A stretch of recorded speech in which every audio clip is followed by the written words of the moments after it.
ಕಾಳಿ ನದಿಗೆ ಬಿದ್ದಿದ್ದ ಲಾರಿ ಹೊರತೆಗೆದಿದ್ದೇ ರೋಚಕ. ಎಲ್ಲವನ್ನ ನೋಡೋಣ ಸಮಗ್ರ ನ್ಯೂಸ್ ಟಾಪ್ನಲ್ಲಿ. ಆಗಸ್ಟ್ 7ರಂದು ಸೇತುವೆ ಕುಸಿದು ಕಾಳಿ ನದಿಗೆ ಬಿದ್ದಿದ್ದ ಲಾರಿಯನ್ನ ರಕ್ಷಣಾ ಸಿಬ್ಬಂದಿ ಮೇಲಕ್ಕೆತ್ತಿದ್ದಾರೆ. ಕಾರವಾರ ತಾಲೂಕಿನ ಕೋಡಿಬಾಲ್ ಬ್ರಿಡ್ಜ್ ಬಳಿ ಕಾರ್ಯಾಚರಣೆ ನಡೆಸಿದ್ದು ತಮಿಳುನಾಡು ಮೂಲದ ಸೇಂತಿಲ್ ಒಡೆತನದ ಲಾರಿ ಹೊರತೆಗೆಯಲಾಗಿದೆ. ಐಆರ್ಬಿ ಹಾಗೂ ಜಿಲ್ಲಾಡಳಿತದಿಂದ ಜಂಟಿ ಕಾರ್ಯಾಚರಣೆ ನಡೆದಿದ್ದು ಪೊಲೀಸರು ಅಧಿಕಾರಿಗಳು ಸ್ಥಳದಲ್ಲಿ ಬೀಡು ಬಿಟ್ಟಿದ್ರು. 2 crane, 3 towing vehicle, Eshwar Malpe ತಂಡ, ಜಿಲ್ಲಾಡಳಿತದ ಅಧಿಕಾರಿಗಳು ಸೇರಿದಂತೆ 100ಕ್ಕೂ ಅಧಿಕ ಜನರ ಪ್ರಯತ್ನ ಸಫಲಗೊಂಡಿದೆ.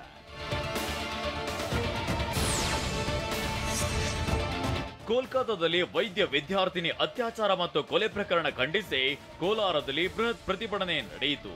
ಜಿಲ್ಲಾಸ್ಪತ್ರೆಯ ಸ್ನಾತಕೋತ್ತರ ವಿದ್ಯಾರ್ಥಿನಿಯರು ಹಾಗೂ ವೈದ್ಯರು ಪ್ರೊಟೆಸ್ಟ್ ಮಾಡಿದ್ರು.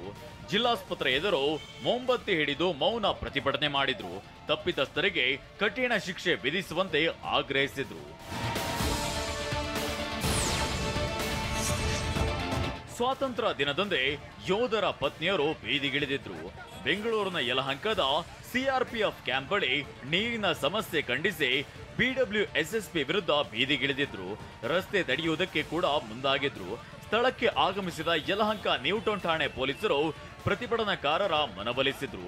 ಬಳಿಕ ರಸ್ತೆ ಸಂಚಾರಕ್ಕೆ ಅವಕಾಶವನ್ನ ಮಾಡಿಕೊಟ್ರು. ನಾಡಿನೆಲ್ಲೆಡೆ ವರಮಹಾಲಕ್ಷ್ಮಿ ಹಬ್ಬದ ಸಂಭ್ರಮ ಮನೆ ಮಾಡಿದೆ. ಬೆಂಗಳೂರಿನ ಮಾರುಕಟ್ಟೆಗಳಲ್ಲಿ ನಿನ್ನೆ ಖರೀದಿ ಭರಾಟೆ ಜೋರಾಗಿತ್ತು. ಕೆಆರ್ ಮಾರ್ಕೆಟ್ನಲ್ಲಿ ಹಬ್ಬಕ್ಕೆ ಬೇಕಾದ ಹೂವು, ಹಣ್ಣು ಹಾಗೂ ಪೂಜಾ ಸಾಮಗ್ರಿಗಳ ಖರೀದಿಯಲ್ಲಿ ಜನರು ಮುಗಿಬಿದ್ದಿದ್ರು. ಮಾವಿನ ಸೊಪ್ಪು, ಬಾಳೆದಿಂಡು ಖರೀದಿಗೆ ಜನರ ದಂಡೆ ಆಗಮಿಸಿತ್ತು. ಪ್ರತಿ ವರ್ಷದಂತೆ ಈ ವರ್ಷವೂ ಹೂವು ಹಣ್ಣಿನ ದರ ಗಗನಕ್ಕೇರಿತ್ತು. ಬೆಲೆ ಏರಿಕೆಯನ್ನ ಲೆಕ್ಕಿಸದೆ ಬೆಂಗಳೂರಿಗರು ಪೂಜಾ ಸಾಮಗ್ರಿಗಳನ್ನ ಖರೀದಿಸಿದ್ರು.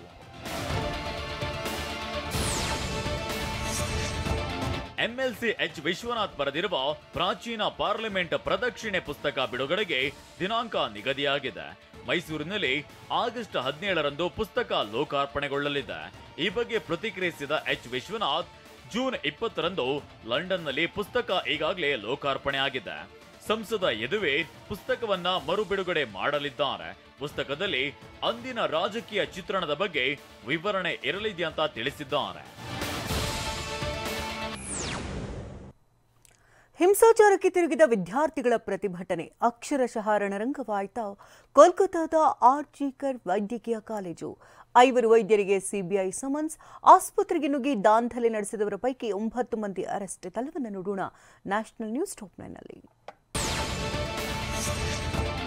ವೈದ್ಯ ವಿದ್ಯಾರ್ಥಿನಿ ಮೇಲೆ ಅತ್ಯಾಚಾರ ಮತ್ತು ಕೊಲೆ ಪ್ರಕರಣ ಖಂಡಿಸಿ ಪ್ರತಿಭಟನೆಗಳು ಜೋರಾಗಿದೆ. ಕೋಲ್ಕತಾ ಅಷ್ಟೇ ಅಲ್ಲದೆ ದೇಶಾದ್ಯಂತ ಆಕ್ರೋಶ ಭುಗಿಲೆದ್ದಿದೆ. ತಡರಾತ್ರಿಯೂ ದೆಹಲಿಯ ಸಫ್ದರ್ಜಂಗ್ ಆಸ್ಪತ್ರೆಯಲ್ಲಿ ವೈದ್ಯರು ಪ್ರೊಟೆಸ್ಟ್ ಮಾಡಿದ್ರು. ಕಾಮುಕನ ಅಟ್ಟಹಾಸಕ್ಕೆ ಬಲಿಯಾದ ವಿದ್ಯಾರ್ಥಿನಿಯ ಸಾವಿಗೆ ನ್ಯಾಯ ಒದಗಿಸುವಂತೆ ಆಗ್ರಹಿಸಿದ್ದಾರೆ.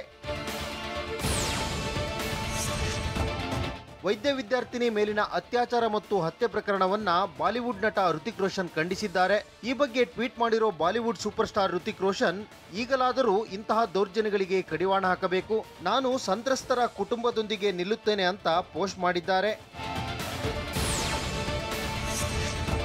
ಕೋಲ್ಕತಾದಲ್ಲಿ ನಡೆದ ವೈದ್ಯ ವಿದ್ಯಾರ್ಥಿನಿ ರೇಪ್ ಅಂಡ್ ಮರ್ಡರ್ ಪ್ರಕರಣವನ್ನ ರವಿಶಂಕರ್ ಗುರೂಜಿ ಕೂಡ ಖಂಡಿಸಿದ್ದಾರೆ. ಈ ಬಗ್ಗೆ ಮಾತನಾಡಿರೋ ಆರ್ಟ್ ಆಫ್ ಲಿವಿಂಗ್ ನ ಸಂಸ್ಥಾಪಕ, ಮಹಿಳೆಯರು ಮತ್ತು ಮಕ್ಕಳ ಮೇಲಿನ ದೌರ್ಜನ್ಯವನ್ನ ನಾನು ಖಂಡಿಸುತ್ತೇನೆ. ಘಟನೆಯನ್ನ ಬಹಳಷ್ಟು ಗಂಭೀರವಾಗಿ ಪರಿಗಣಿಸಬೇಕಿದೆ. ಶಾಂತಿಯುತವಾಗಿ ಧರಣಿ ನಡೆಸಿ ನಿಮ್ಮೊಂದಿಗೆ ನಾವಿದ್ದೇವೆ ಅಂತ ಹೇಳಿದ್ದಾರೆ.